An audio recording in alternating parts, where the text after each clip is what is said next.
What's up, guys? Welcome to the Sesh. Today we got a special guest, but before, Rob, what's up, dude? I'm back. It's been a while, man. We've been working in Harlingen, and Josh finally kicked up the podcast again. I said, well, I'm going to crash. I'm going to sit in. I'm interested in what I've heard about you thus far. Good. So I said, let me crash this one. So today we got Sabrina Walker. Sabrina, introduce yourself. Tell everybody a little bit about yourself. So I'm Sabrina Walker Hernandez. I've been in the Valley for since 1992. Look, true story. Added the Hernandez. I was married, been married for 30 some years. But I've been Sabrina Walker for a long time, and I added the Hernandez when my husband went off to war. Okay. To Iraq, and I was like, if anything pops off, I want my insurance money. So we ain't playing around. Yeah. Well, Cross the T's and dot the I's. Yeah, that's right. Awesome. So tell everybody a little bit about what you do in the community. So what I do in the community, and so I've been in the nonprofit world for over 2.5 decades, right? I started out in the county doing all the sub-recipients in Hidalgo County. Kind of boring, but I loved it. I geeked out on it. So I would go into nonprofits and I would look at their audits and their 990s and make sure, their receipts, and make sure if they got money from the county that they were spending the money on what they said they were spending the money on. Interesting. Very interesting. So you kept everybody in check. I kept everybody in check, right? And found some interesting things, and we won't go into that. Yeah. So, and then from there, I transitioned over to working with the Boys and Girls Club. And I retired from the Boys and Girls Club in Edinburg after 20 years. And what's interesting about the Boys and Girls Club is, in Edinburgh particularly, is they are a quasi-department of the city. And so I got to work in city government and nonprofit at the same time, and it really fit my background, and so I absolutely loved it. And in 2018 I retired.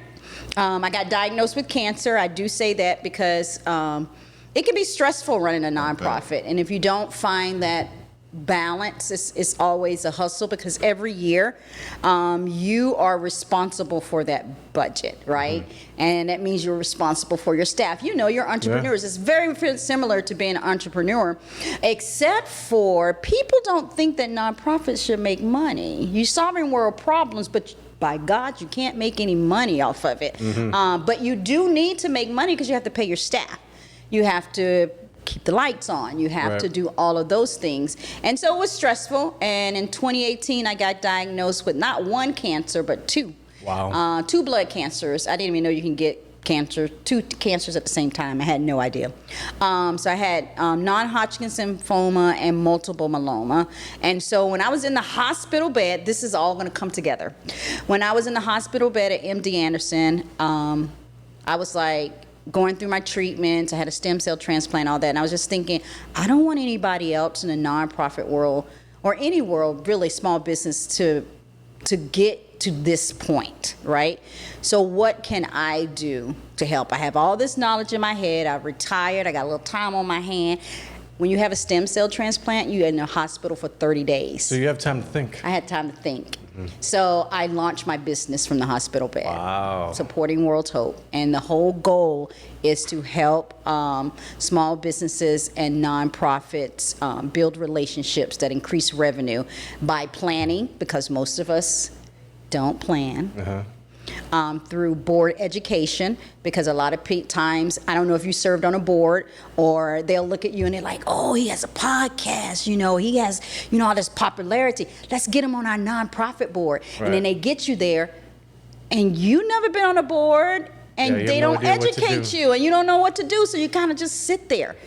And there's nothing in place to get you acclimated. And that happens so many times. That's true, actually, because I got approached once because I was doing photography and videography at the time. I was like, I'm going to get him on the board so he can do all the photography and the videography. And I was like, you get to put the name on your stamp. You get to say that you work for this company. And I was like, okay. But I never did it. Right? But you know what? It's about that, but it's also about And be honest with people when you want them on their board. Yes, you want their skill, but you want their talent. You want their time because they have to show up, but you also want their treasure. Right. You want their money, right? And then people go, well, I'm not gonna talk to them about. I'm gonna ask them to be on the board because I want them to come do the podcast, do the video stuff. But I'm not gonna talk to them about money because if I talk to them about money, I'm gonna scare them away. Right.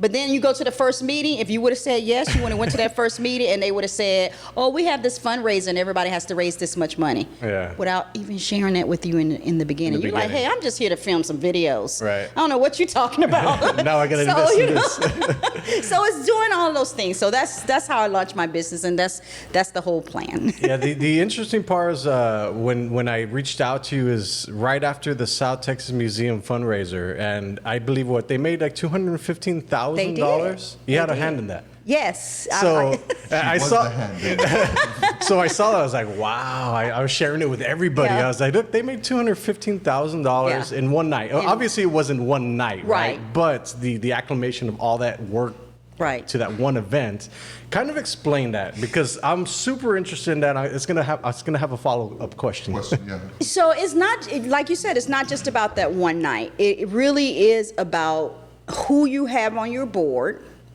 of directors, and when you ask them to be on the board, there's an interview. There's a board interview, and they're very good about their board interview. So you come in, you do the interview with the nomination committee, and they talk about, this is what the expectation we have for board members. One, you need to be a member of our Heritage Society. So to be a member of the Heritage Society is $1,500 minimum. So I knew up front I got to write my check for $1,500 because I got to join the Heritage Society if I say yes to this opportunity. Two, I have to sell a table for the Fandango event, right, at minimum. And then at minimum, I also have to sell my 5 raffle tickets, which was the luck of the draw event that they had. So multiplied, so that's about $3,000 at minimum each board member. So multiply that by the 24 board members that they have.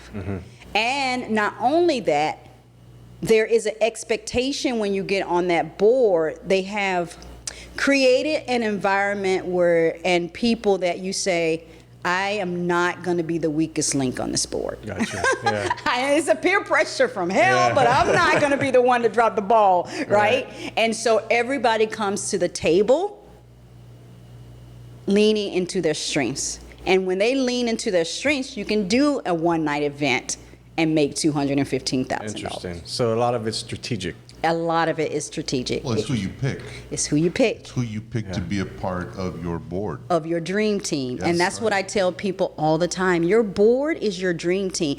You are trying to create the Chicago Bulls when Michael Jordan was in charge. Right. Someone is going to get you to that vision.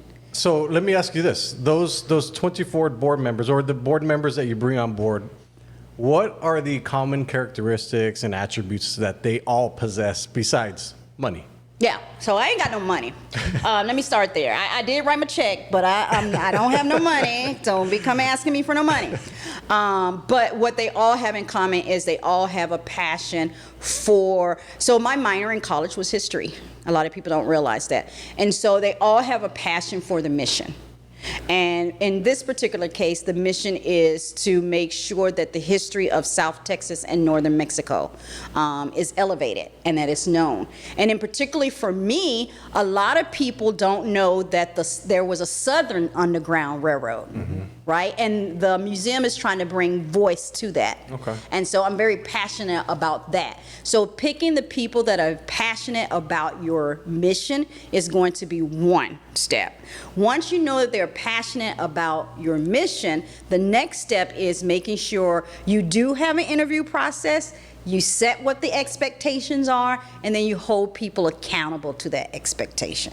You can't be, I don't know what good word for pussyfoot around. Y'all pretty good get foot. it, right? Yeah, you can't be pussyfooting around all that. You just hold people accountable and set the standard. A good board chair will set the standard.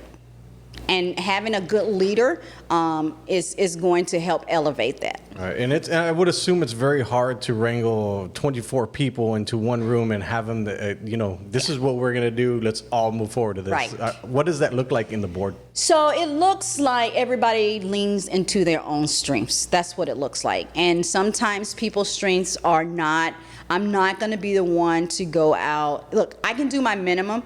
I can get one table. I might be able to get 2 tables. I'm going to do the minimum. But where it looks like my strength is, I'm going to show up during the week when setup is happening, and I will help the staff set up. Right. Right? Whereas somebody else, they can't do that, but they'll go out and they'll get like 5 table sponsors.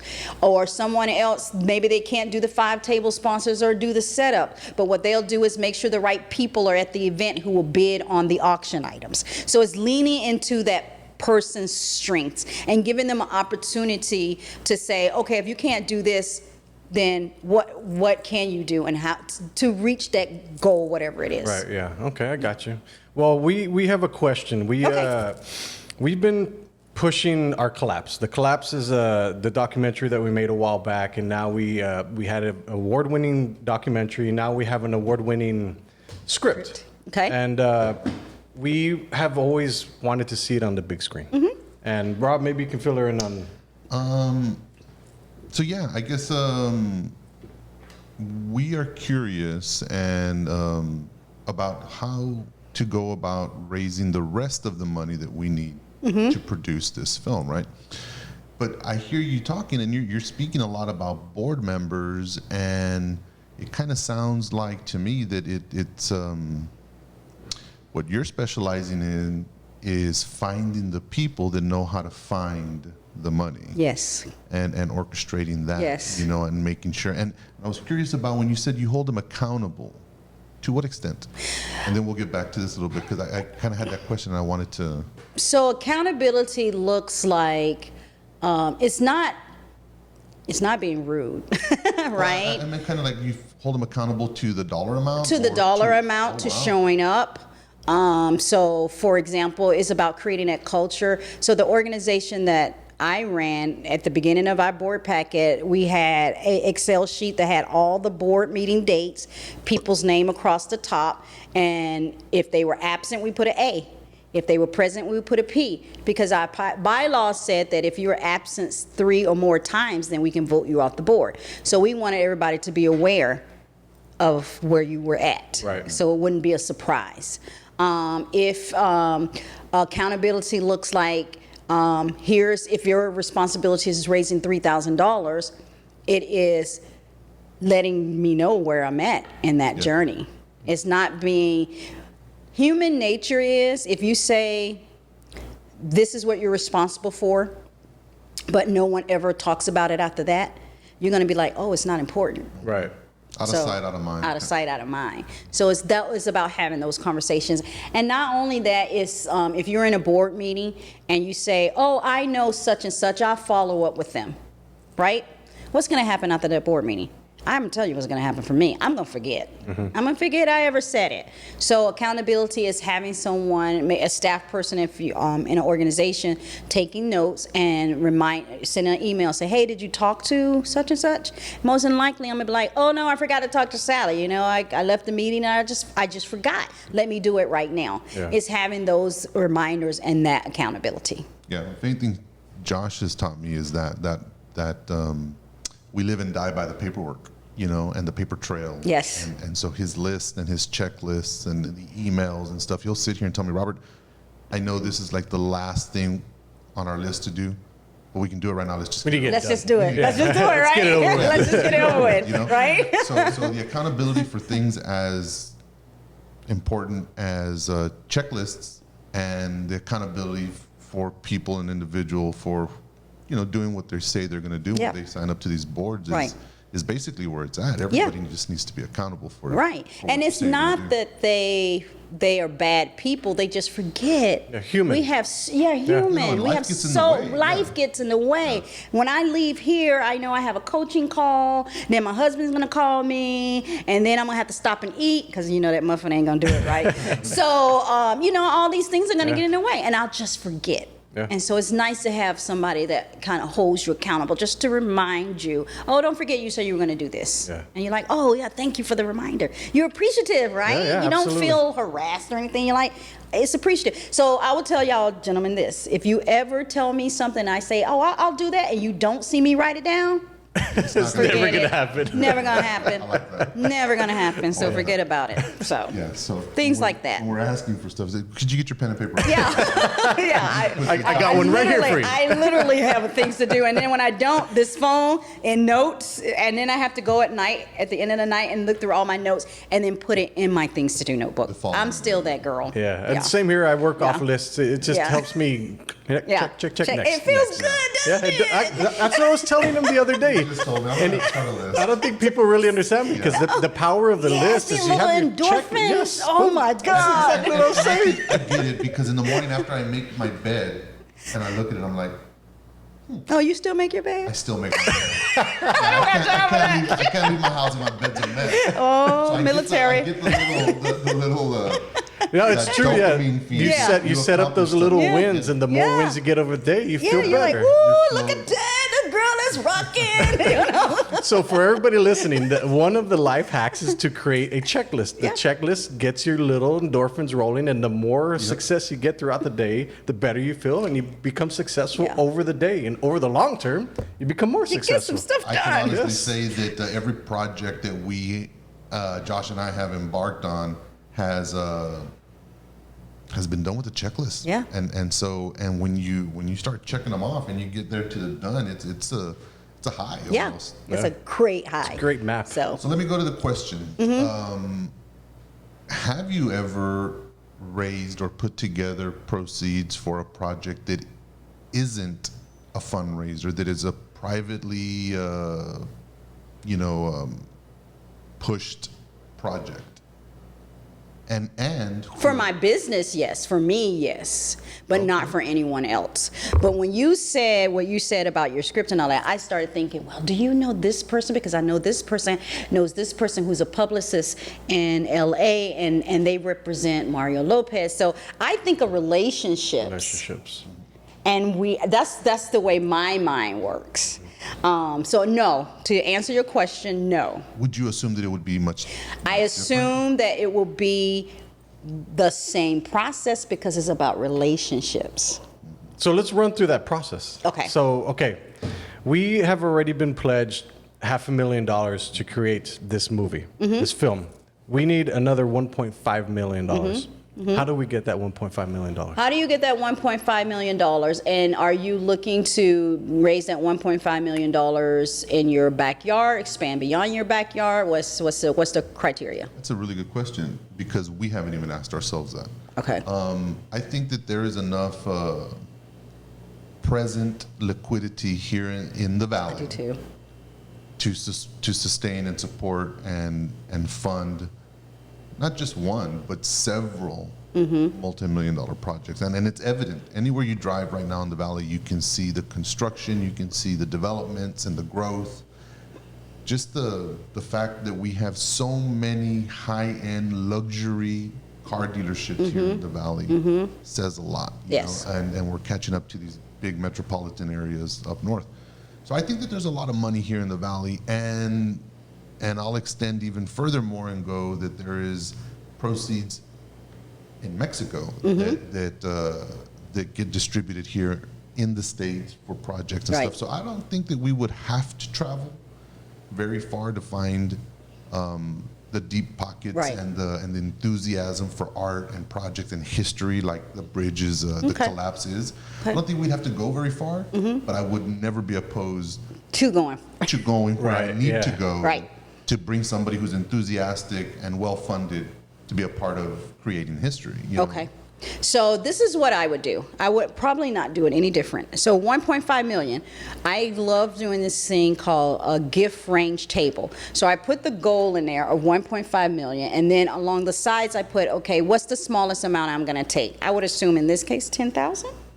Well, no, not necessarily, because there is a 12-person. We want to keep the amount of investors and participants to 12 so that we can avoid different different legal stuff that we don't want to deal with. Okay. It's just too many hands. So based on that, I would put I have a formula. So I would put the 1.5, and then whatever your minimum gift is, I will put that, and then what's the next, and the next, and the next, right? And then that spits out, I need this many gifts at this level. Gotcha. This many gifts at this range. This many gifts at this range. And that Once becomes you the goal. know how many gifts you need at what range, then the thing becomes, okay, who do you know?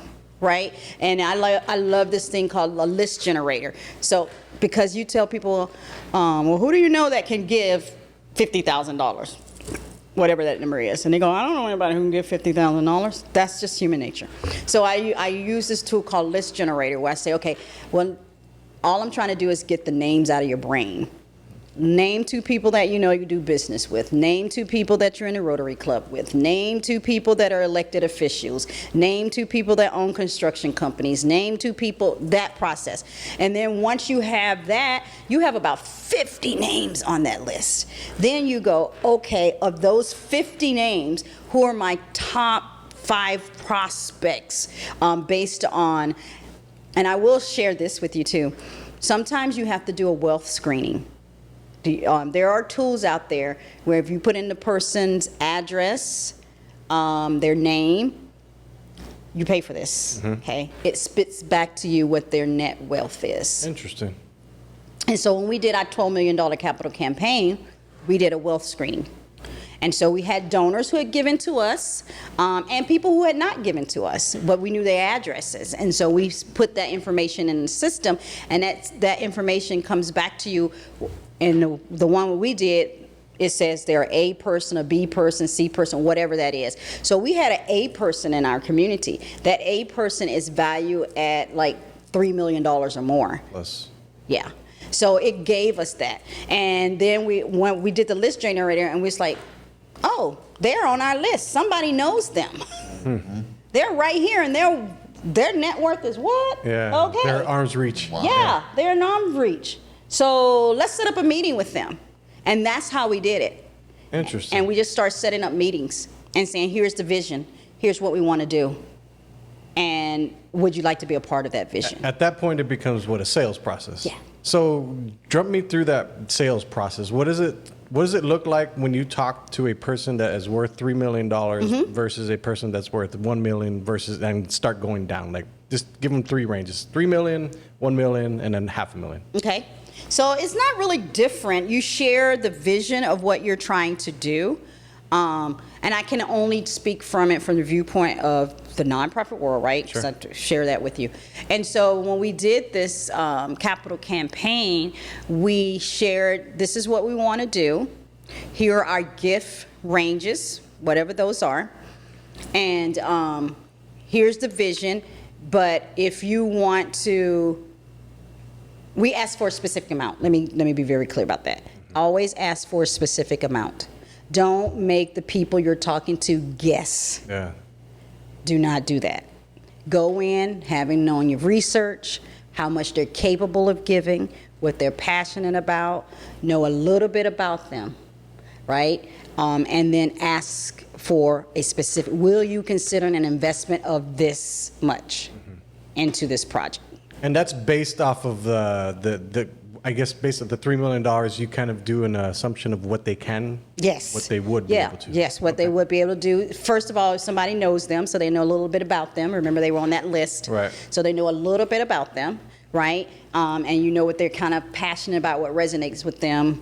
And then when you go in and you make that meeting, you talk about, this is the project, this is the vision, this is why we're doing this, and we want you to become a part of it. Gotcha. We invite you to be a part of this, because what you're basically doing is you're inviting people to give, in my opinion, where their values align. So if you're making a movie and it's about the valley, whatever it's about, you're giving them an opportunity to invest in something where their values align. Gotcha. And so really that's what it's about.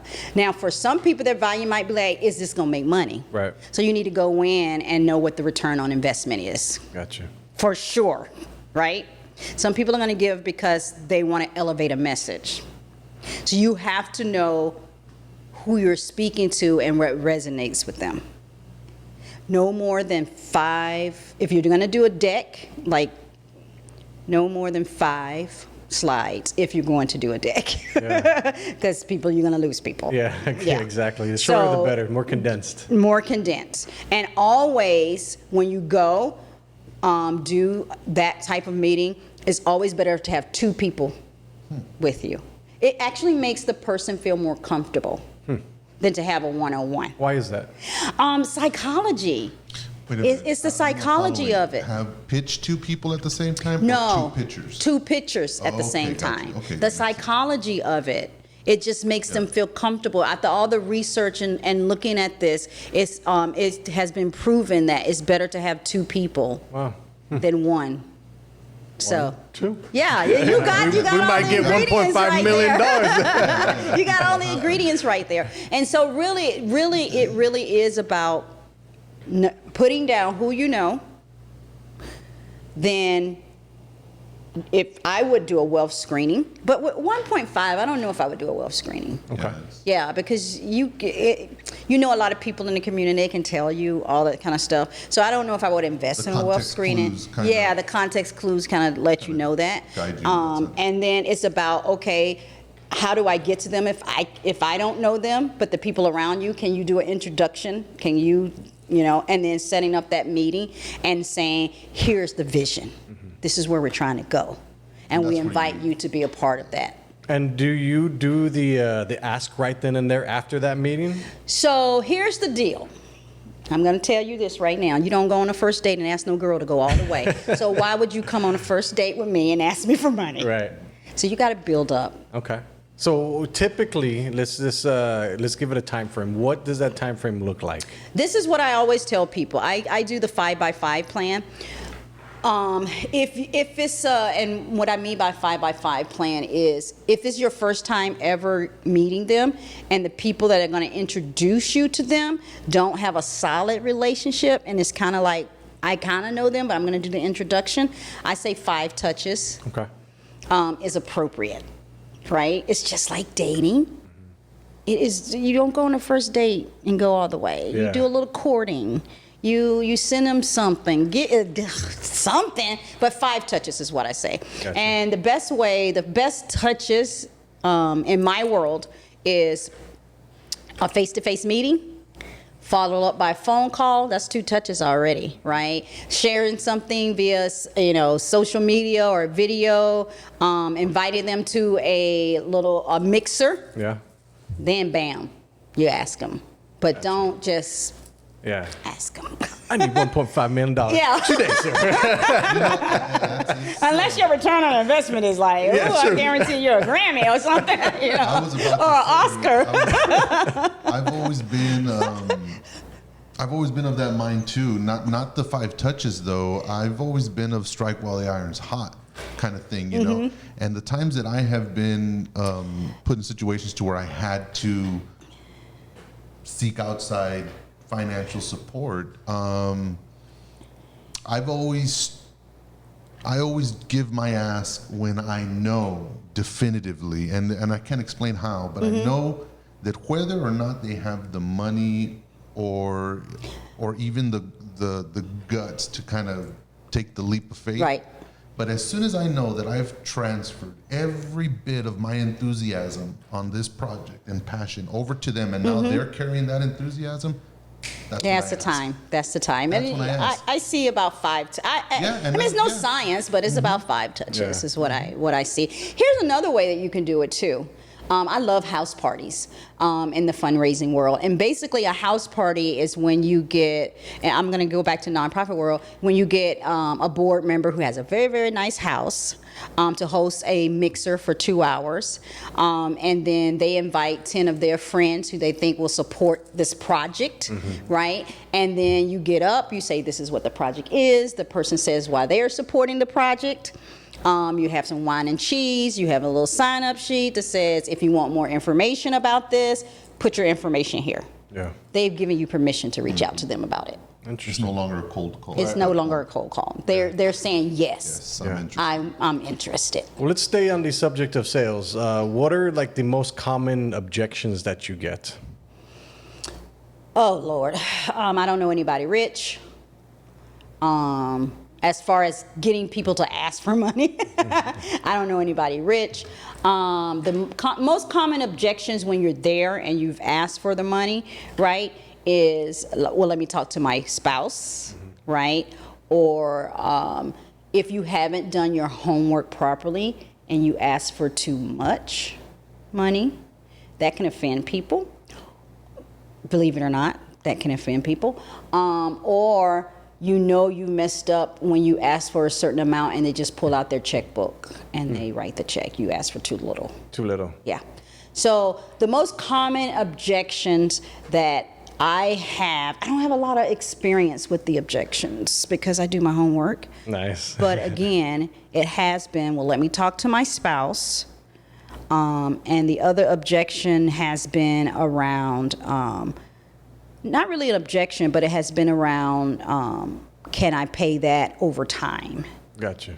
Right? So giving them an option to pay in payments Right. always works best. Always works better for people. Some people. Yeah. Some people. I had a donor who she didn't like making payments, so she just wrote her check. She wrote a $100,000 check. Wow. I was very happy about that. Yeah, absolutely. Yeah, very happy about that. Because she had an experience before where someone had made a pledge to a certain nonprofit and they passed away, and the family didn't honor it. Wow.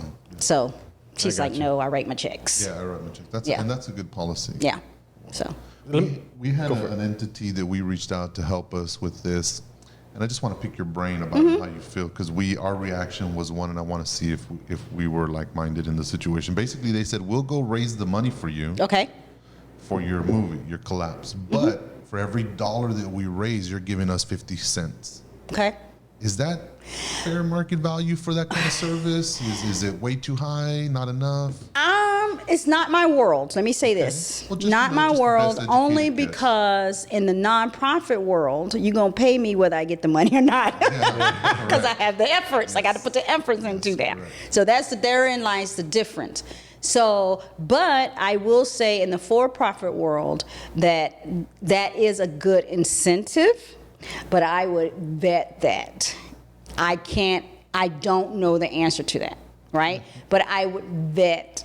Our initial instinct was, yeah, no, that's way too much, because if you raise $1 million, or we're short 1.5 mil, and you raise it, I got to turn around and give you half of that back, Right. Yeah. and I'm still not funded. And you're still not funded, Even so though I got you got to funded, raise more. But I'm still always trying to catch up with the fund. So we reneged and said, well, thank you, but we'll go carry this load ourselves. Yeah, I don't think you need to pay anybody to raise money for you.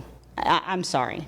That's just my opinion, for-profit or nonprofit, as far as that model, because it's all about relationships. You have the relationships. What you are, and I'm going to call y'all out on this, Do it. what you may be lacking is the courage. We have these taboos about money. Yeah. Right? I don't want to ask nobody for money. You're not asking them for money for you. You're asking them for money for your project. It's not a personal rejection. Right. You present the opportunity to them, and if they say no, it's okay. You move on. For every no is a closer movement to a yes. Yes. That's Yeah, it. I've never had those issues. I have asked, and I get that question a lot. A friend asked me a couple days ago, how did you get the guy to put the $500,000 towards the project? And I said, well, I asked him to. I asked him to. It was very simple. She was like, oh my God, I could never do that. I could never ask somebody for money.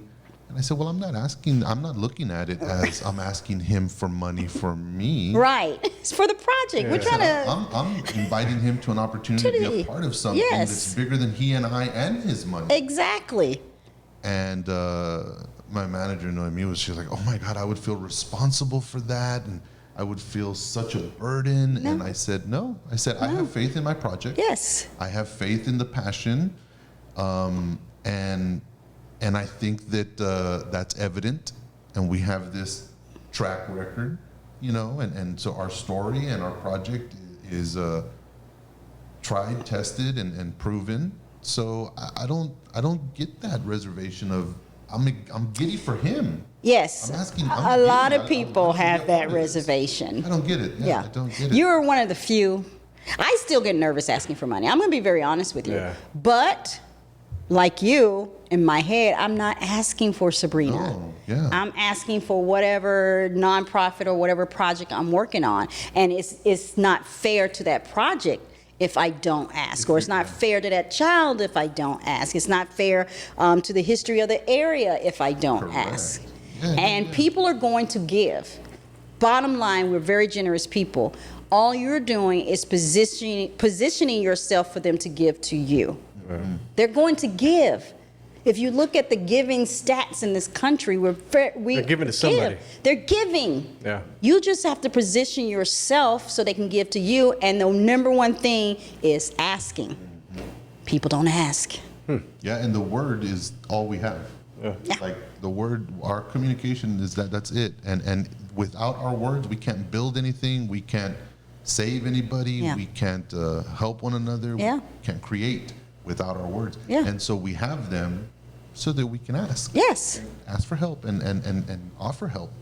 So I've never been, and I'll be the first to say that I owe a lot of people money. My businesses do, I do personally, and I always put in the back of my head that that all of those irons are in the fire. Yeah. Everybody's money is allocated and where it said, I said it was going, or where the project mandated that Right. it went.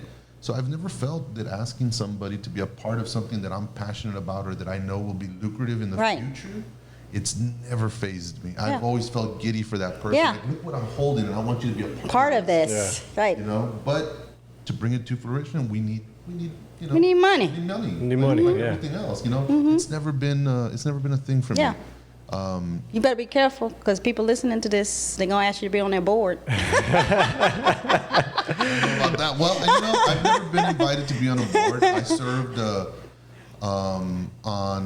with Casa of Hidalgo. You know, I had a case, and so I kind of get the whole board atmosphere. It's a team of Yeah, people it's a going team. after the same It's things. a dream team. Yeah. You're building for your a dream long time, team. I kind of felt that some of the boards, excluding the Casa board, but some boards and other facilities and other nonprofits, I kind of felt like the board members were there more for a status or a resume kind Yes, of title. you or get something. that And sometimes. so I think because of those experiences, when I have been asked to either be on a board or help a board, I always kind of felt a little standoffish. Yes. Because my first initial experience was that these people weren't there for the right cause. reasons. For the They were there cause. because they needed it on their Yes, resume. yes. And so I think that turned me off. But Yeah. now kind of hearing you talk about it and that these, to me, it was just a status thing, honestly. Like, respectfully and honestly, I thought that they're doing it because they want that status and that title.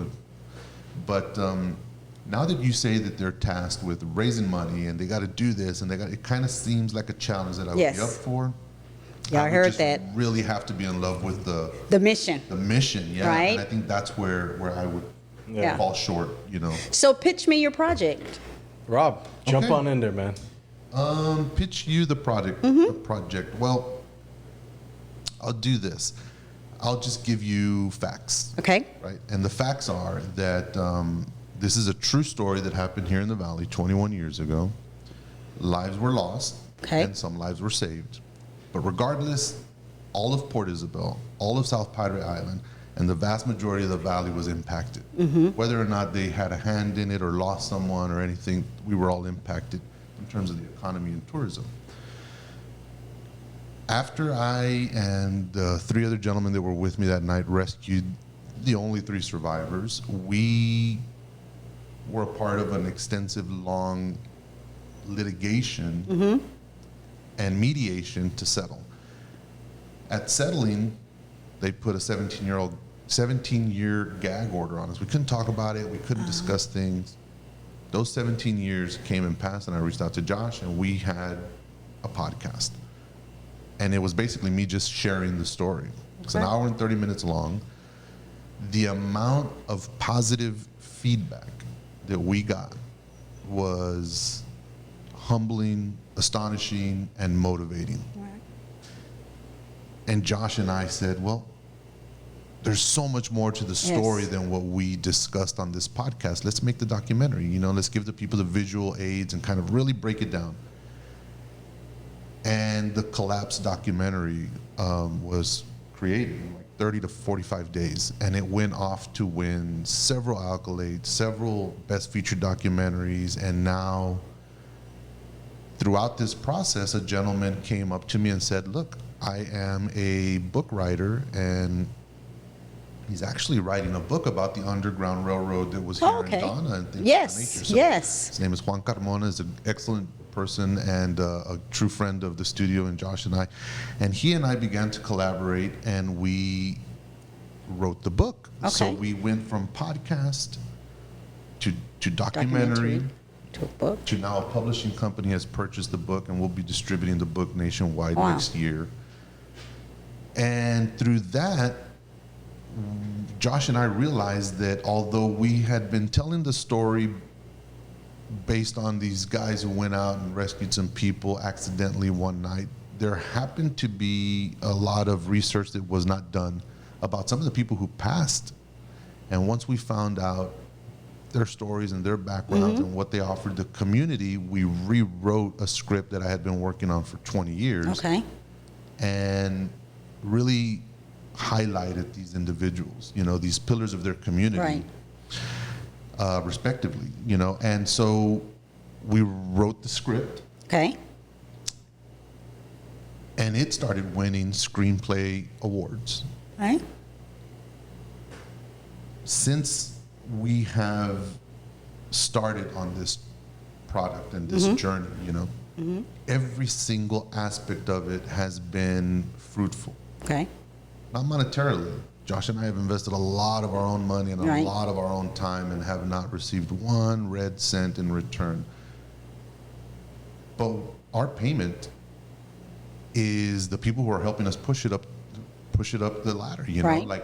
and those people don't even know that they're helping us. They're just comments. Right. They're just, friendly comments on the YouTube channel and all this stuff.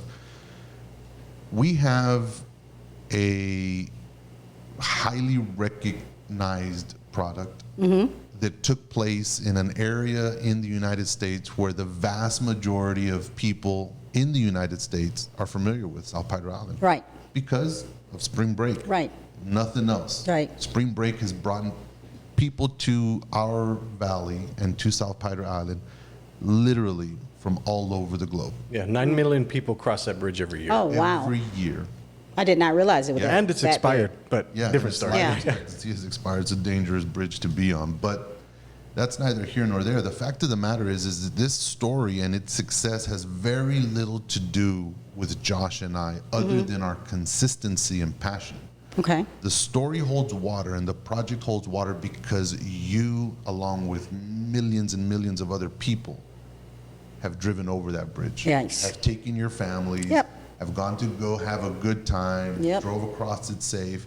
And the vast majority of y'all have no idea of its history. Right. So when our documentary starts and you see the causeway and you start reminiscing and say, oh my God, I remember 10 years ago I was at South Padre Island, spring break. I met my wife. I broke up with my girl. Whatever your memory is, Right. this story brings you back.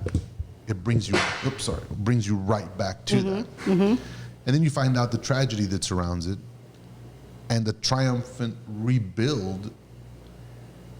The story just sells itself. So the pitch is we have two ways to profit on this story and Okay. to bring it to a realm where it'll never be lost again and it'll always be available to those who are interested. The two options that there is that if you were an investor, you can come in and say, Robert, we're going to give you $500,000 Okay. and we expect a 15% return on our money, Okay. not yearly, when the project sells. Okay. Project might take 18 months to shoot, it might take another 18 months to sell, but as soon as there's compensation and a sell, you would get your $500,000 back plus 15%. Or you can be an investor instead of a lender. Okay. You can give me that same $500,000, and whatever that $500,000 equates to in terms of the 2.5 or 2.2 million that we raise, that'll be what you bought in for, your allocated percentage. Now that we own the film in its entirety, we have two sources of, I guess, acquisitions for somebody to buy it from us. What would that be? Netflix distribution. The distribution. I was using the wrong word. So the distribution options are two, and they're constant, and we can capitalize on both. We can, once we have the film, we can distribute it to Cinemarks, AMCs, draft houses, theaters throughout the United States and Mexico and other places. And the split there is what they offer us is 40% of the ticket sales, and they keep 60 plus the concession stands. Wow. Once we've exhausted that route, now we take it out of the theaters, and we have a good record of what the viewing is, what the reception of it was, and now we take that to the streaming networks and to the aggregators who take it and say, all right, guys, this film is up for grabs. Hulu, do you want it? Netflix, do you want it? Now we sell it to them. And the reason we know that specific, those two models is because Rob's been in contact with an exec that is specifically told them that. These are the two different things that we offer. This is how you can and approach that's it. And that's it. Okay. Correct. So basically we have a very, very substantial offer on the table. It's a GM, a general minimum. Okay. So they're telling us, you have a $500,000, we will provide you with the 1.5 that you're short, but we only want to pay 3.7 million for your product. So whether you finish it and now we own it, we take it and distribute it to the theaters, and then we sell it to the streaming networks, that might be a $14, $15 million deal by the time everything is said and done. But you two, Josh and Robert, and your $500,000 investor are capped at 3.7 million. We'll give you the money you need to finish, plus a few $100,000 more for your pockets and your efforts. But that's it. What we do with this film and how we sell it, there's no back end for you. You're getting the minimum amount. Right. So Josh and I are now stuck with the choice. Do we take the general minimum and start the project literally tomorrow? Or do we take the $500,000 and use it to help us raise 1.5 million, finish the product, and own it ourselves? Right. And now capitalize on the theater sales, capitalize on the bidding war, the residuals and all that stuff. And more than that, you also get to maintain the integrity of the story. Correct. There's something because once to it be gets said to for Hollywood, that. I'll tell you this right now.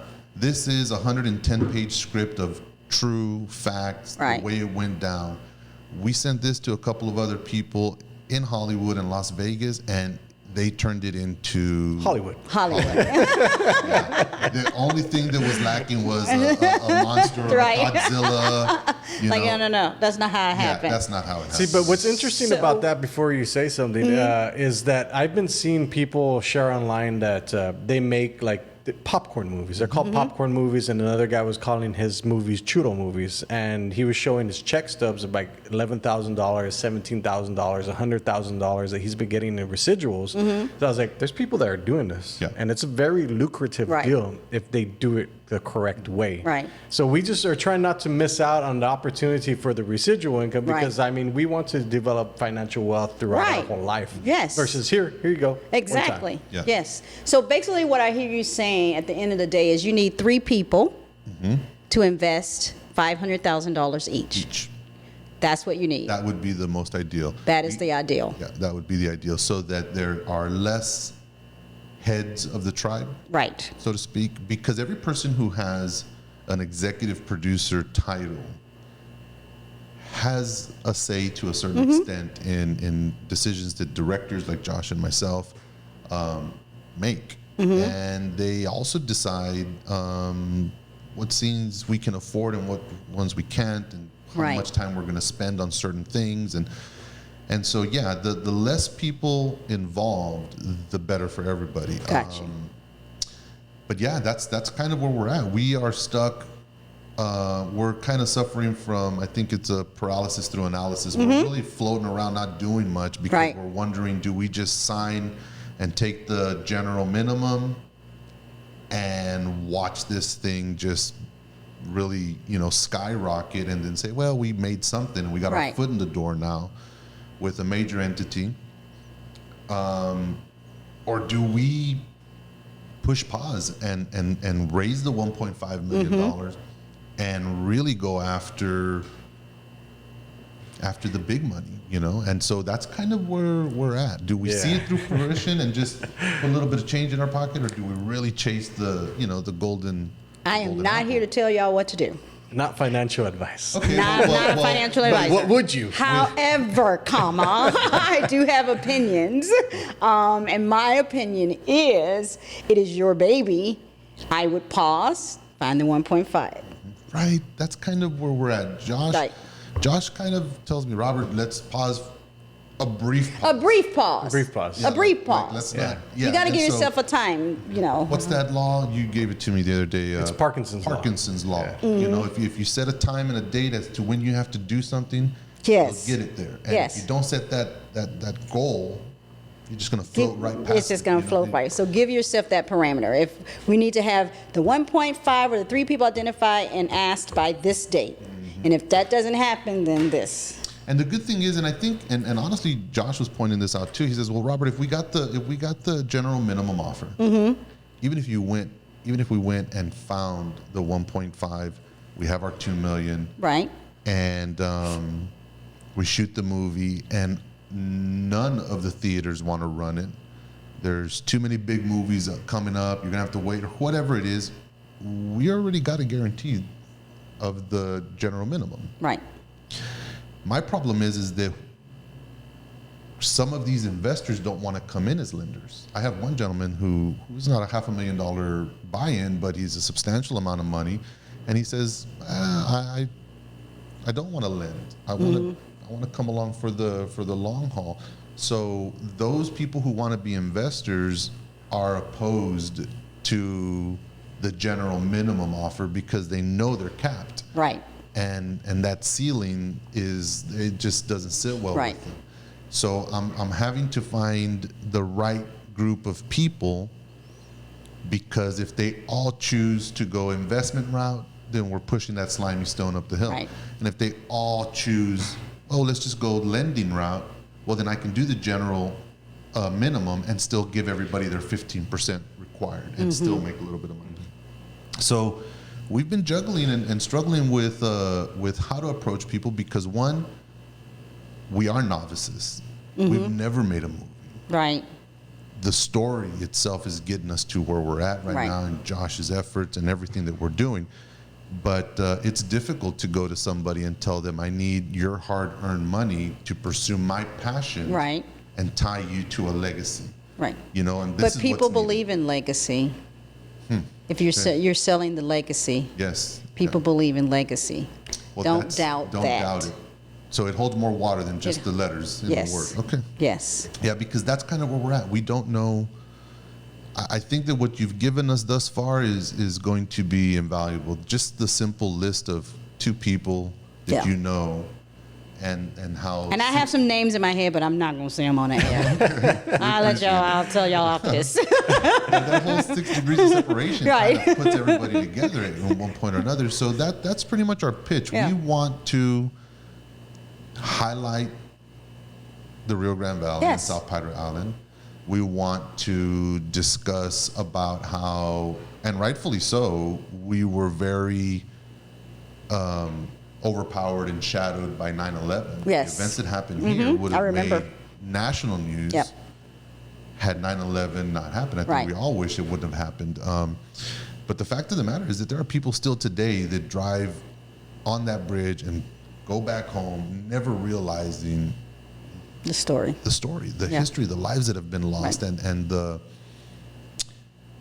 impact it brought on our community. This Yeah. incident almost bankrupted the whole island, and it did bankrupt several mom and pop little restaurants that till this day I miss. Gavin's, or there was several restaurants and small bars and stuff that just went under because Right. there was no more tourism there while they were building and rebuilding the bridge. So our pitch is that, and when I tell people, like when I told Charles, I said, look, Charles, put $500,000 into this thing,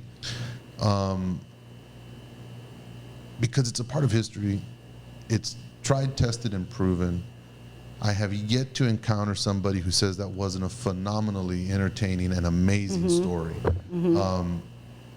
From the spiritual and the supernatural that took place that night to the sheer gravity of the whole thing, and how still 20 years later it's impacting lives. Right. Yeah. It's impacting our lives in the sense that we're pursuing. It has Right. historical reference. Yeah, just- it has the historical reference. And interesting enough, it has been submitted to the South Texas Museum. So Okay. it's there. The whole Yeah. actual 9 series podcast is Is there there. in digital format. Right. archived with them, you know. I'm profiling the person that you need in my head as someone that, of course, has the means, but is also someone who loves the valley. And want to tell that story. And it's also something that you very clearly said, someone who's building legacy. So those are kind of like, if I look at it from the sales perspective, who's your avatar? That's your avatar. That's your avatar. I like that. That's your avatar. I haven't paused to kind of put my, I guess, list of people that I would Yeah. approach That's with this. that's one of our goals on our Put goal it- list now. Put it, Yeah. put it, write it, and then that's your list. And that you say, okay, we're going to set up 3 meetings per week or whatever that timeline is. Give yourself a timeline, Yeah. and then go from that. And every no is a step to the yes. And you only need 3 people. Yes, right. That's it. That's it. And I believe when you do that generated list, you're going to have at least 10, 12, Find them or that have more the means, people yeah. on Or that they know list. somebody who does, Yep, yeah. or know someone that does. Great, Yep. invaluable information. Yep. Let's switch gears here. Okay. I'm a huge If proponent I had for a half business. $500,000, I'd give it to you. I ain't got it. I'm a huge proponent for business. Mm-hmm. I love entrepreneurship. Ever since I found it, I was like, I don't want to do anything else. Mm-hmm. 10 to 12 million businesses will close each year. Yes. It's a staggering statistic. Yes. What can these businesses do to help weather the storm? How do they get ahead? Okay, here's the deal. You might not like my answer, but you have to invest in your gaps and your learning. Just because you have a passion for helping people or a passion for cooking or a passion for whatever it is, doesn't mean that you know how to run a business. And so you need to invest. So when I said I was starting this business, I did a couple of things. I invested in a coach. I invested in a business coach. It was significant for me at that time. It was like $18,000. But it got me to where I needed to be. On other people's, I learned about other people's stages. I learned about, how to do my back office and marketing and all that. Fast forward, I did everything they told me to do. I feel good about myself. I'm now at a scaling part of my business. And so, do I know how to scale? Not necessarily. So what do? I invest in a mastermind. So now I'm in a mastermind. Masterminds, if you know, are not cheap. Business masterminds are not cheap. But I have to invest in myself, because in order for me to get to the next level, I'm paying for time. Can I figure it out? Yes, I can figure it out.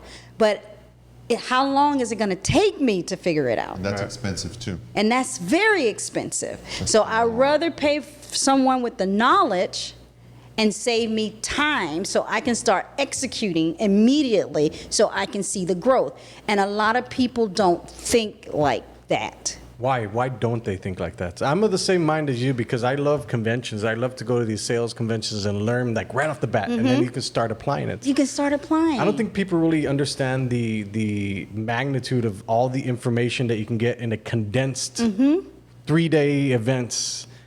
Kind of touch on Right. that. You guys are making believers out of me because Yeah, I mean, I've never been to one, but I've You seen need to the go. results. I've told seen them the I told them results, that I've gone before, and I've always looked through these things, and I was like, I always get pushback for like, why are you going to go to that? Yeah. And I was like, I've said that too. I was Dude, like, really? And dude, he's like, like yeah, you I can need it. learn I so just went much. to Atlanta this past week and went to a 5-day conference. Wow. And I absolutely loved it. And I came back with, you get there, you get excited, you get a lot of ideas, Yeah. right? But I came back with 2 things I'm going to execute on a retainer model for my business, as well as still social media, but going live every day in my group, because I like 7,000 people in my Facebook group. But knowing, no, I'm not converting them into leads or clients. Right. So I'm like, what am I doing wrong? And so just going to that conference, I'm like, oh, okay, 2 things I can do. I'm going to do this and I'm going to do this. And that's going to generate revenue for my company. So I love going because it's the problems that you are struggling with, somebody's already done that. Yeah. And they'll tell you. People are very giving. You take them to a drink at the bar, and they'll start telling you all kinds of stuff. Like, oh, yeah, we did that. This is what we did. And, yeah, go to the sessions because I'm there for the learning for the sessions. But some of the best information I get sometimes is in the hallway or at the bar. And, yeah, the restaurant. I'm going to be very honest, Yeah. At the dinner table after the you know, the Right. session. Like, After everybody's processed their information, Right, to be absorbed and right, stuff. Yeah, right. wow. I've always believed in that, even when not just my business and entrepreneurial, but even well, I shouldn't say even not just my business, but I'm going to say nonprofit is a business as well. Nonprofit is just a tax status. You're still running a business. So in that world too, I did conferences. I went to Stanford University for the Nonprofit Innovative Conference. I got to go to Harvard Business School for their nonprofit stuff. So you have to invest in your organization and in yourself because there's continual growth out there. And if you stay stagnant in your bubble, all you're going to know is what you know. Right. And you're never going to grow. And you're going to be like, well, why is my business not growing? Why is my business? Well, because you don't know any different. You're going to keep doing the same thing. That's like insanity, right? Keep doing the same thing, you're going to get the same results. Yeah. That's it. I don't, Josh, I don't understand why people don't do it. Maybe they just don't think it's an option or they just don't know about it. Like one of the things I found that's the most interesting is that you cannot, so your personal brand, nobody can compete with your personal brand because people like to do business with people they know, like, and trust, but they also have to be competent. Yes. So that's the important part. They have to be competent, but no one can compete with your personal brand. That's why I always tell everybody, is like, put your stake in the ground and claim for me, it's digital marketing. It's like, I'm the guy that comes to digital marketing. I'm the expert. Yes, I'm that guy. I'm that guy. And it's interestingly enough, is that nobody wants to do that. Right. I don't, why don't people want to do that? I think it might be just that imposter syndrome. We all face imposter syndrome. And sometimes we also like, well, I don't have this certification or I don't have this or we're always constantly comparing ourselves to other people. But it's not even about the comparison. It is about know your stuff. Like you say, know your stuff, show up, give, right? And own your expertise. You have to, whatever arena you are in, you have to own your expertise. People follow success. And if you are not saying, I know my stuff and I am successful in this stuff, people won't follow you. I'm not going to follow someone who's like, well, I don't know. Maybe it'll work. Maybe, no. Yeah, the interesting part about that too is I've found that what I do doesn't work for everybody, but for the people it works for, they're loving it. Yes, like, and that's what you say. You know, it ain't for everybody. Yeah. But here's who I am for. And if that's you and you want to get on this train, you better come on and get on this train because this girl is moving, right? So let's talk about leadership. I know you're huge into leadership. Yes. What are the skills that a good leader needs? So, for example, I've hired one guy, and he sent me some stuff with the Apple guy. I forget his name. Steve Jobs. And he was like, check this out. I think you can benefit from this. And I obviously know he's telling me become a better leader. So how do people become better leaders? What is the criteria for a good leader? I think, I use this approach called build.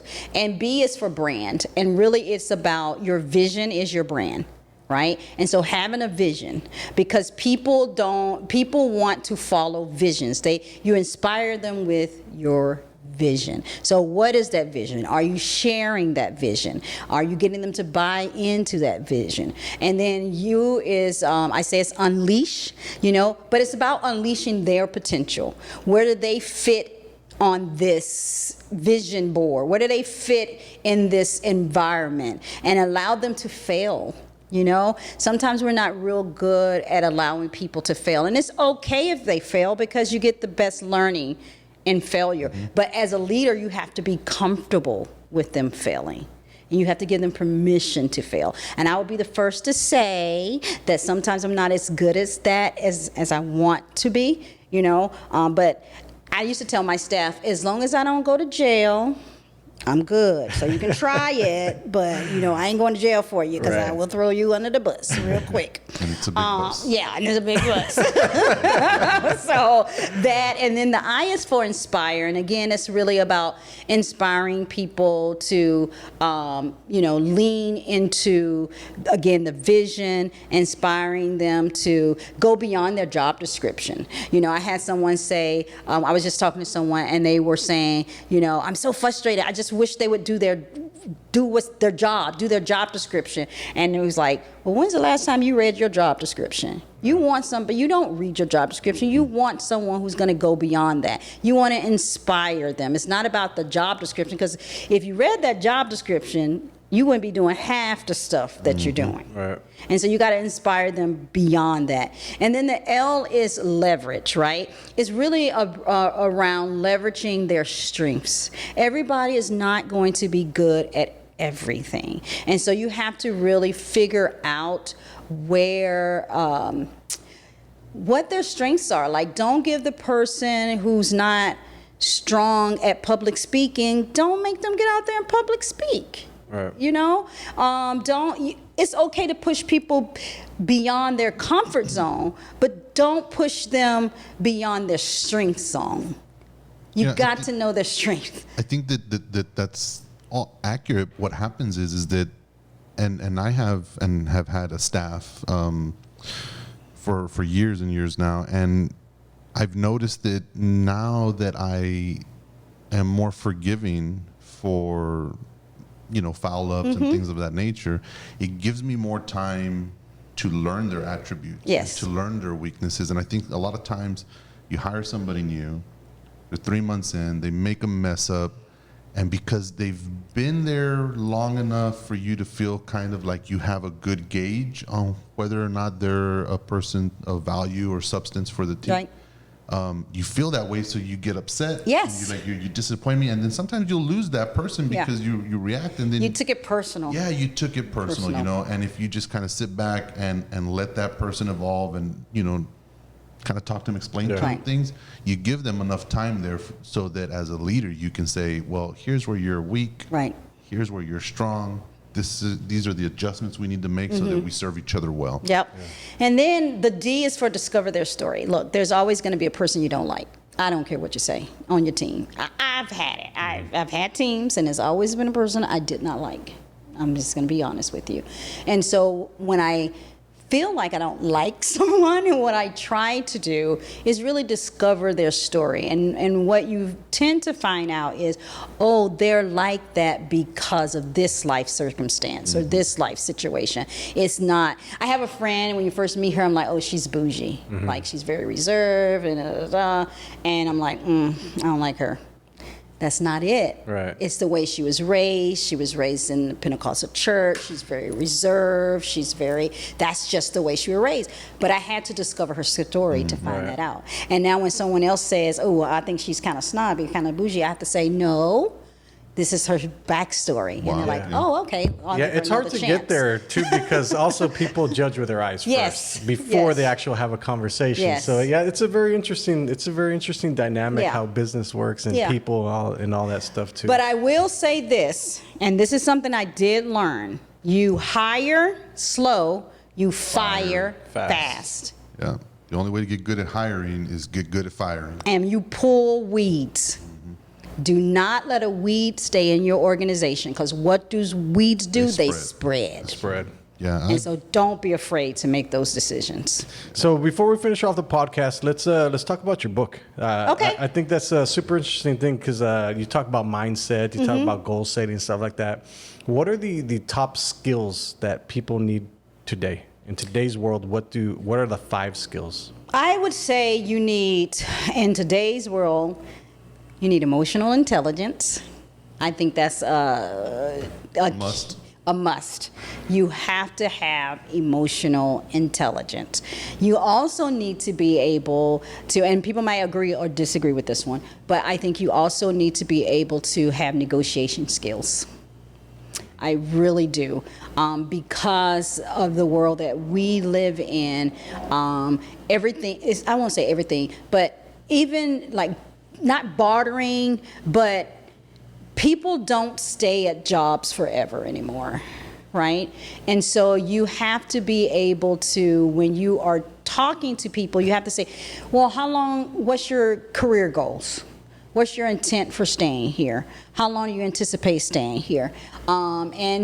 Hopefully they're honest with you, like 3 years, 5 years. And I always say, okay, good. Give me what you got for those 3 years, 5 years. Where do you want to go? And negotiate. Give me your best, and I will help you get to where you want to go. And there's nothing wrong with that. So negotiation skills. That's 2. The other, I got 3. Okay. The other one is going to be around, I said emotional intelligence. I said negotiation skills. The other one, I don't know how to say this, but you have to be a risk taker. You have to be willing to take risks, because if you are not willing to take risks, a lot of opportunities are going to pass you by. And maybe I'm biased because I appreciate risk takers, and it could be that I am biased, but I think that ability to take a risk, and I'm not saying a spontaneous risk, I'm saying educated risk, right, will allow you to be innovative and to move forward. I've seen people that overanalyze things and the opportunity passes them right by. And I like risk takers. I like the people who have that skill set. Calculated risk is calculated risk is a must. Yeah. So those are the 3 things that I look for, that I think people need to bring to the table, that is going to do well in the workforce. Because I was like, team building, but if you have emotional intelligence, it's going to cover all of those things. Even if you are not a team building person and you like to work in your silos and do all that, if you have emotional intelligence, you will figure out that the people around you need that. And so you'll come up out of your silo, even if it drains you for a little while, you'll come up and do that part because you have that emotional intelligence. Interesting. So that's why. It encompasses adapting to other people's emotional status. Right. And so I think if you don't have emotional intelligence, it's okay. There's a book out there. You can develop yourself in that area. I tell you, when I first started out, maybe I still do it, but now I work for myself, so I'm ignoring myself. But when I first started out, I used to do 360 evaluations with my staff, and they could evaluate. We would evaluate each other without names, and we would give it to someone that supervises you, someone that's a coworker, someone in the community, and they would write up these 360 evaluations. And so a part of my 360 evaluation, and I still have it, people would come to my office, and I'm a things to do girl, so I'm working my lists, right? Yeah. I ain't got time. So I'm sitting at my computer, and I'm typing, and they'll come up, and they're like, can I talk to you? And I'm like, uh-huh. And I'm still going. And they're talking to me, and I'm like, I can do that. And I never would turn. I would never stop what I'm doing. I would never give them eye contact. And for them, it seemed as if I was disregarding them. For me, I'm trying to get my endorphin hit, and I'm multitasking, and I can hear you and do at the same time. Right. But for them, it was a whole nother experience. So I realized for myself that when people talk to me, I have to stop what I'm doing, and I have to turn and give them eye contact. Focus, that even helps in my relationship, because I do the same thing to my husband. Yeah. I was doing the same thing to him. But I'm more about, I want to get that thing off my things to do list. Right. Yeah, because then everything starts piling up. Over time. Exactly. You get me. I get you. I know these things because it goes into a pod. You I get it. I get it. Trust me. He'll be like this. I'll be talking. He'll be like, Robert. Give me a second. Give me a second. I need to finish this. Yeah. So we got to work on that. Yes. I still got to work on that, But yeah, so. We're creatures of habit. Yeah, we're creatures of habit. But that all comes with the emotional intelligence that you're talking about. Yeah. Like sometimes we got to be a little bit more considerate to others' feel. Yeah, I get Yeah, all I that. know, and it's not. I say difficult. I'm not inconsiderate. That's not by all means how I'm trying to categorize myself. I'm just trying to say, look at me being defensive. I'm just trying to say I can multitask. I don't know about you, but I can multitask. No, I'll tell everybody I cannot multitask. So don't call me, and if I ignore you, it's for a reason. I'll call you later. Right? You know, one thing that makes me nervous still is emails. Emails give me the jitters because I'm a Really? things to do person, Yeah. and it becomes another things to do. Another thing to do. So I'm like trying to respond to the email so my list can be pretty and clean. Oh my God, it drives me crazy. Yeah, So my list is dirty and messy, but it gets checked off all the time. But before we finish off, tell everybody where they can find you. oh, you can find me one call to action. I did learn that. One call to action. So the best way to reach me is go to my website, www.supportingworldshope.com. And you go live quite often on LinkedIn, right? I do. You know, I use this little thing called StreamYard. I'm not plugging StreamYard, but it's a wonderful tool because it allows me to go live on, you can go up to 4. Oh, wow. So I go live on YouTube, LinkedIn, my Facebook group, and Facebook all at the same time. Yeah. Wow. That's awesome. It's awesome. I love it. Well, Yeah. guys, thank you all very much for coming to the sesh. And by the way, if you have $500,000 that you want to invest in our There you projects, go. we got it right We're here. making one There way you or another. go. We'll see you guys later. Bye. Bye-bye.